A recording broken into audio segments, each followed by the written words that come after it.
Hello hello सेवा सम्पूर्णलाई आज हामी चाहिँ सङ्खसभा जिल्लाको चिचिला गाउँपालिकामा को मत्स्य पोखरीमा आइएको छौँ। यहाँनिर चाहिँ स्पेसली चाहिँ यहाँको चाहिँ भन्नुपर्दाखेरि यहाँको विशेष थान भनेकै भगवान् भनेकै माछा हो। त्यही भएर तपाईँलाई फेरि मैले माछा एकचोटि देखाउँदैछु। हेर्नुहोस् है त, यो चाहिँ मत्स्य पोखरीको माछाहरू। यहाँ चाहिँ माछा चाहिँ टन्नै रहेछ, सबै ल्याउँछ। यहाँ चाहिँ अलिक कमै छ, तर जब पल्लो साइडमा चाहिँ धेरै छ एकदम माछाहरू। यो चाहिँ धार्मिक एरिया क्षेत्र। विशेष भगवान् भनेको यहाँको चाहिँ माछै हो। यो माछाहरू चाहिँ हामीले खानु मिल्दैन। यति यो माछाहरू खाइयो भने चाहिँ केही न केही भएर भगवान्को प्यारो भइन्छ अरे। ल हेर्नुहोस् है गाइजहरू, आज एकदम मौसम नै राम्रो छ। त्यही भएर यहाँनिर मत्स्य पोखरीमा माछा हेर्नेको भिड पनि हुँदो रहेछ। माछा हेर्न आउनुभएको छ यता आन्टीहरू दिदीबहिनीहरू पनि। यहाँ चाहिँ बुद्ध भगवान्को पनि मूर्ति रहेछ। विशेष गरेर म तपाईँहरूलाई एकचोटि माछा देखाउँछु।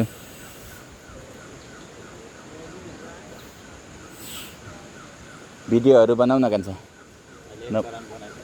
बनाइसकेको, मैले नि बनाएको एक चरण चाहिँ स्पेसली।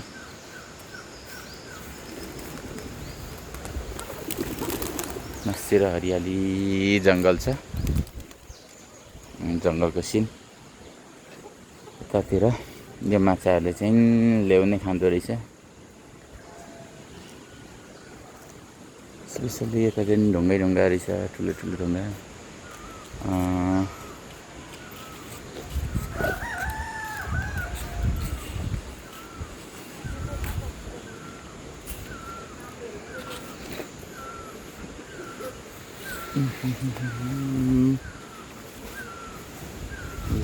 यहाँनिर निस्केको बोट स्पेसल चाहिँ यहाँ धेरै माछाहरू रहेछ। यतै अब म तपाईँले धेरै माछा भएको ठाउँतिर लिएर जाँदैछु। अनि हामी अब माछा हेर्ने गाइजहरू हेर्नुहोस् है यतातिर। ल माछाहरू यहाँ चाहिँ यता चाहिँ माछाको मात्रा यता चाहिँ एकदमै बढी। अब यता यहाँनिर हेर्नुहोस् है गाइजहरू। ल सबै माछा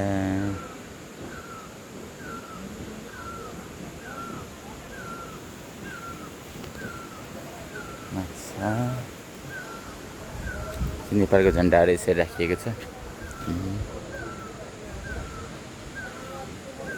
असला माछाहरू भन्दो रहेछ यसलाई। असला माछा यस्तो धेरै छ, पोको परेर बस्छ। यहाँ भेला हुन्छ, यहाँ सबै जानुपर्छ, सबै एकै ठाउँमा हो। यहाँ भुजाहरू दिने उ रहेछ होइन, यहाँ खानेकुरा दिनुपर्ने रहेछ क्या। अब लिएर अलिकति दिनुपर्छ होला कहाँ हो।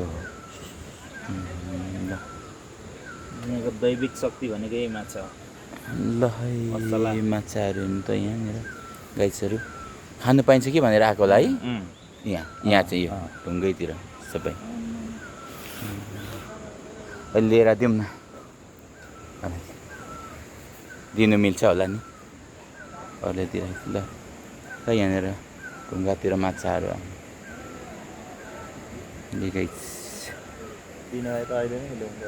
हो। ल अब भुजा लिएर दिउँ न ल, अनि एकचोटि भिडियो नै बनाऊ।